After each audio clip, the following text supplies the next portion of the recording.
Hey everybody, Joe Bianchino here with a Saratoga update brought to you by the factory outlets of Lake George, located right off exit 20 of the Northway. It is Travers week. It is Thursday morning of Travers week, and I've spent the morning trolling the barns in the backstretch area of Saratoga, talking to trainers to get you all the scoop and the inside information for the Travers Stakes. And it's shaping up to be a very interesting race. Obviously, the morning line favorite Bayern 2-1 shipping in from Bob Baffert's barn in Southern California, coming off a Haskell win down in Monmouth earlier this summer. You know, he's the one to beat in this race, and everybody is kind of looking at that because he's the speed horse, and he's the horse who wowed most in his last performance, a dominating win in the Haskell there.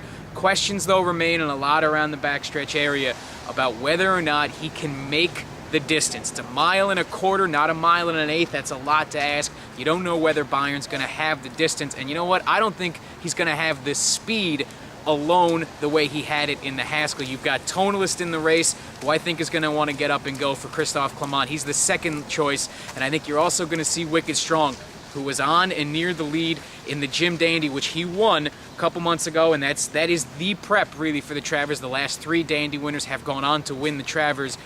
I think you're going to see Wicked Strong up on that pace too. Jimmy Jerkins, the trainer of Wicked Strong, said to me this morning, look, you know, you're afraid of Bayern. You're afraid that he's going to get out to that easy lead. Linda Rice, the trainer of Kid Cruz, also said this. You're afraid that Bayern's going to get out to that easy lead and just never turn back.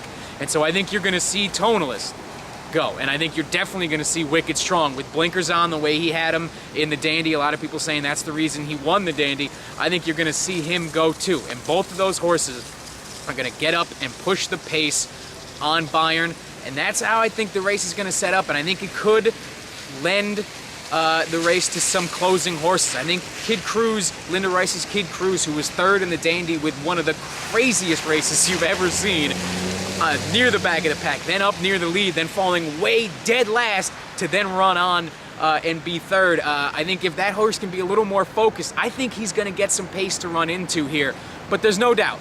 The speed, and the class of the race is at the top 3. Bayern, who everyone's afraid of, Tonalist, who's the Belmont winner and was the overwhelming favorite in the Dandy and is the second choice here, and Wicked Strong, an always improving horse who I never really bought into until I saw the Dandy. He looked great in the Dandy, and you don't know what you'll get from him, but it's those 3. Everybody's afraid of Bayern. Everybody thinks they got a shot, so it's going to be a very interesting race. We're excited to see it. We'll be back tomorrow with a full preview of not just the Travers, but the entire Saratoga weekend.